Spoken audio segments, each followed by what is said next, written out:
Hello, my name is Willis Gordon. First and foremost, I want to thank Jesus Christ because he forgave me of all of my sins. Back in 1990, I gave my life to Jesus Christ. I was in the U.S. Air Force. I got in because I was trying to run away from the problems that I had, as many people, a dysfunctional family, things that were going on at home. And I ran into a man that began to witness to me, and he began to tell me about Jesus Christ and how he can change my life. And in the beginning, I was like, well, my life's fine, and I like the way it is. But the reality was that I was actually about to get discharged from the Air Force. They had already drawn up the paperwork, and I was about to leave.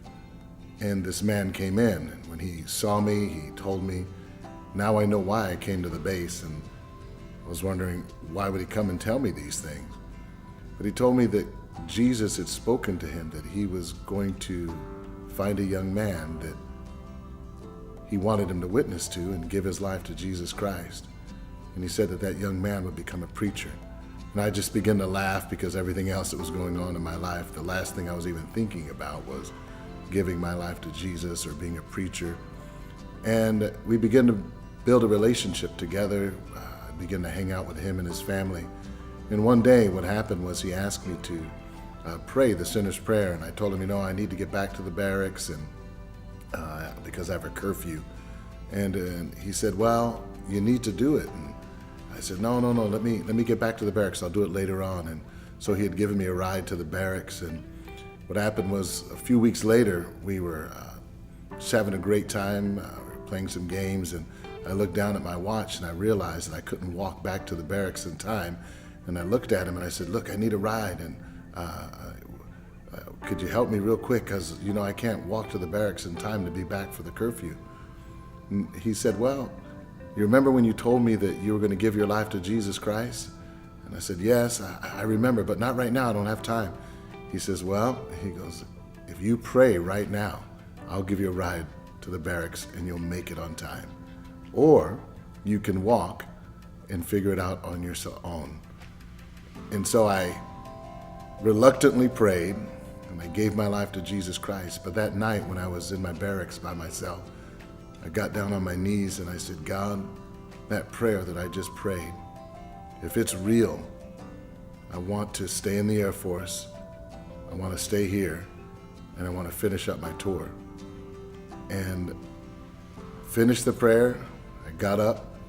I went to the barracks office, and the very next day, one of the men had come in and said, did you hear? Did you hear? And I was like, did I hear what? They said, they just shipped out the commander. I said, really? They said, yeah. And they said, and they shipped out the first sergeant. And they shipped out your supervisor. They all got orders to all different places.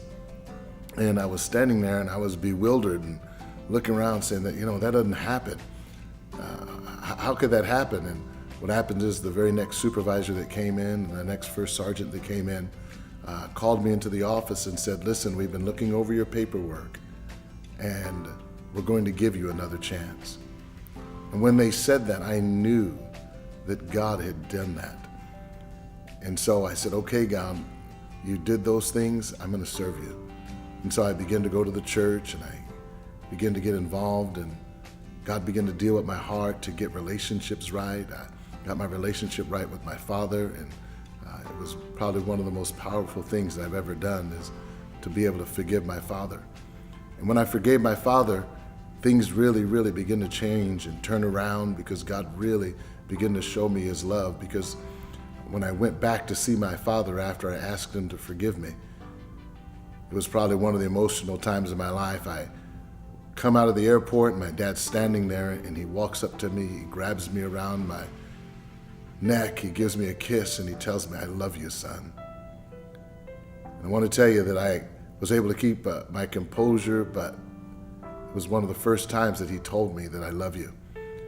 And it really touched my heart, and I realized that Jesus was beginning to put back the pieces of my life. And today my father and I have a wonderful relationship, and it's a tremendous blessing.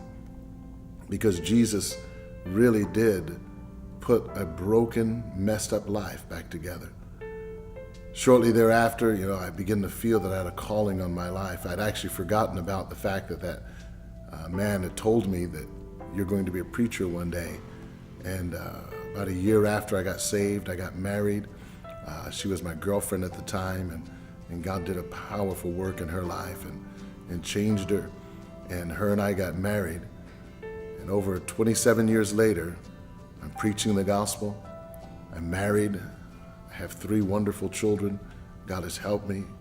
I travel the world telling people about Jesus, and I'm able to speak to young men who had difficult relationships with their father, who were wrestling through things, and tell them that there's hope in Jesus Christ, that he can come into your heart, he can come into your life, that he can change you. And many of them say, well, you don't understand my dad, and I'm able to share the testimony on how God touched my father and touched my heart and changed things completely around, and took a broken young man and showed him that he loved him and that he cared for him and that he could turn him into a good father, a good husband, and a preacher of the gospel. And I just want to encourage you, maybe you are watching this and maybe you have a bad relationship with your parents or your father. Can I tell you that Jesus Christ can change you?